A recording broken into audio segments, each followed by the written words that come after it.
Good morning. Today I'm going to just get right into it. Please like and subscribe. Please share my channel.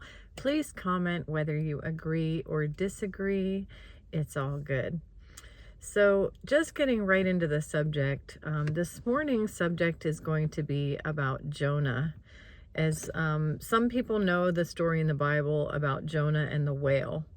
And there are people who read the Bible and see it as nothing but foolishness, which is in 2 Corinthians, I believe, 2:14, I think it is. Don't quote me on that. I don't know.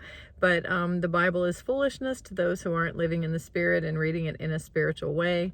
The Bible makes perfect sense to people who are living in the Spirit. So we can look at the story of Jonah like it's a dumb story about some guy that was swallowed by a big fish. Or we can look at the story of Jonah and we can get the spiritual meaning of it. And that's what I want to talk about today. I see a lot of modern day Jonahs in the world, and I've been guilty of it myself. So I'm not just calling people out, I'm calling myself out. Anytime I talk about a subject, it's usually because I have either recognized myself doing it or it's something that I've wanted to work on personally, and I just want to bring it up to share it with the rest of the world. But Jonah was asked by God to go to Nineveh.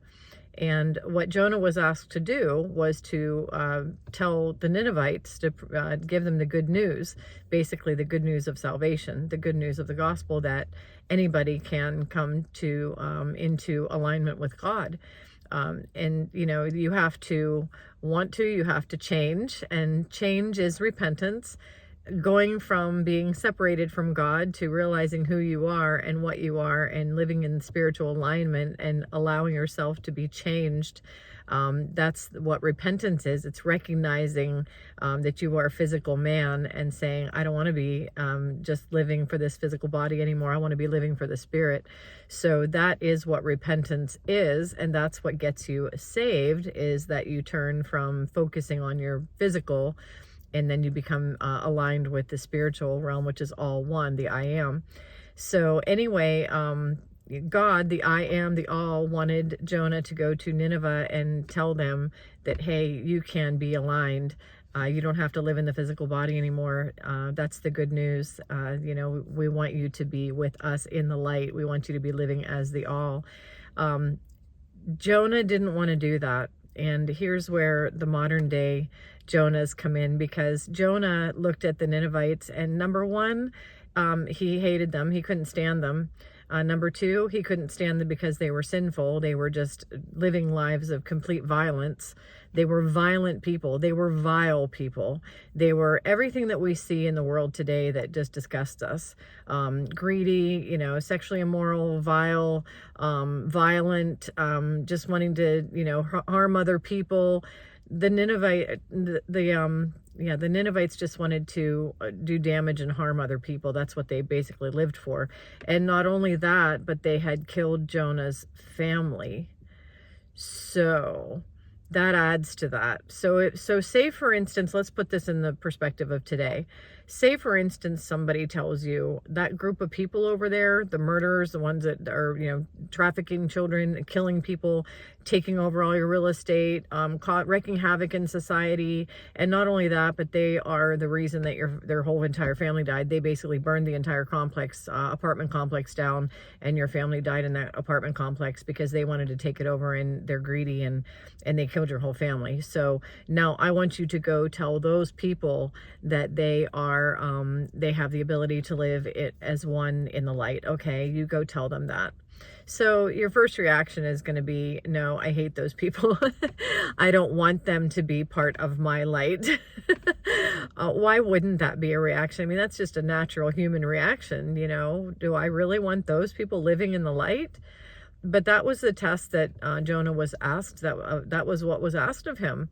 He was asked to go invite those people to turn from their ways and live with us in the one, the all, in the light. And he said, no way, Jose, I refuse, not going to do it. And so what ended up happening to Jonah, and in the Bible, you know, it talks about he was swallowed by a whale, lived in the belly of the whale for 3 days. He had to sit there and think about what he had done in the belly of this whale. We can also equate that to basically living alone, isolated in our own personal hell. You know, when we refuse to invite other people into the light, we end up living alone and isolated in a hell by ourselves, because we are the light. What we do unto others, we're doing unto ourselves. So if we won't invite another soul into the light, we're basically doing that to our own self. We are the all, and those souls belong in the all. And so we want everybody in here. We don't want them to be doing those horrible things. We want them to be in the light. But we sometimes can't see past the physical world into the souls of those people, into the spirits of those people. So they are actually us. We are them and they are us, and we are all one.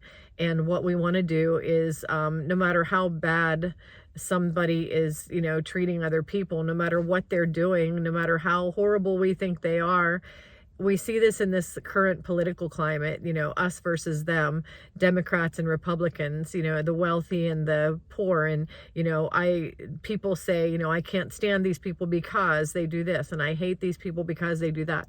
Even if they don't use the word hate, they have that in their hearts for them.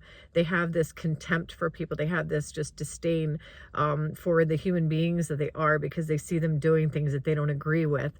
They see them doing harmful things to other people, and they just are like, oh, I just can't even handle those people. But we are actually asked to invite those people in to live in the all.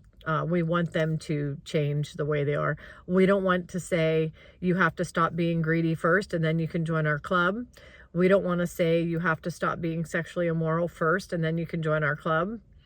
We don't even want to say you have to stop being a murderer and then you can join our club. What we want to say is, come join our club. And that's it. It's not a private club. We want you to come join the light, and as the light shines appropriately, we want them to come join the light. We want to show them who and what the spirit is. We want to teach them the difference between the physical world and the spiritual world, and we want them to join the spiritual world with us. We want them to join us as one.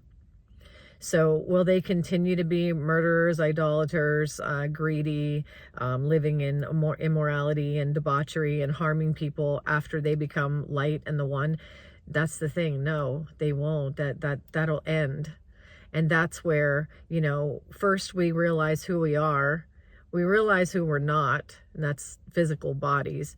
We realize who we are. That's repentance, saying, oh, wow, I've been living for the physical world. I should be living for the spiritual world, for the light. That's repentance, and that's changing. We walk into the light, we accept that, and we step in to the light, and then we are no longer living for our physical bodies. We no longer have any reason to fend for the physical body, to feed it. We don't feed those evil things anymore, because when you are the light, you can't feed those things. It's just not you anymore. So that's where repentance comes in. That's where the change comes in. And that's where the getting rid of sin comes in. And now, are we going to make mistakes? Are we going to mess up? We live in the world. We're not of the world. We are still of the light, but we're still living in this physical realm. We're still living a physical experience.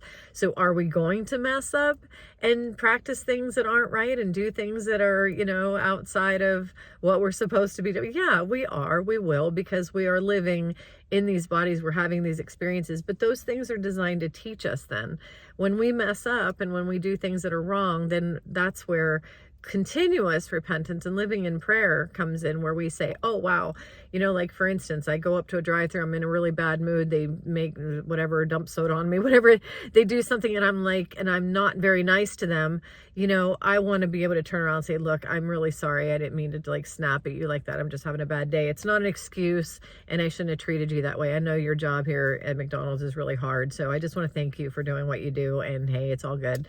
So you want to correct yourself, and you want to allow yourself to be corrected when you do something that's outside of the light. You want to do that daily. You know, we have to do that daily. We don't become suddenly perfect because we're still living in these bodies. But we do want to invite people to come into the light, no matter how bad we think they are, because it's not up to us to say, you're too bad to come into the light. Everybody gets an invitation. everybody should be invited. And it's a hard thing to do when you see people doing things in the physical that are really horrible that you don't agree with. However, that is what we need to do. And the more people we can invite into the light, the more the light will expand and grow, and the better everything will become for everyone. So just wanted to say that. That's it for today. Have a wonderful day, and I will see you next time.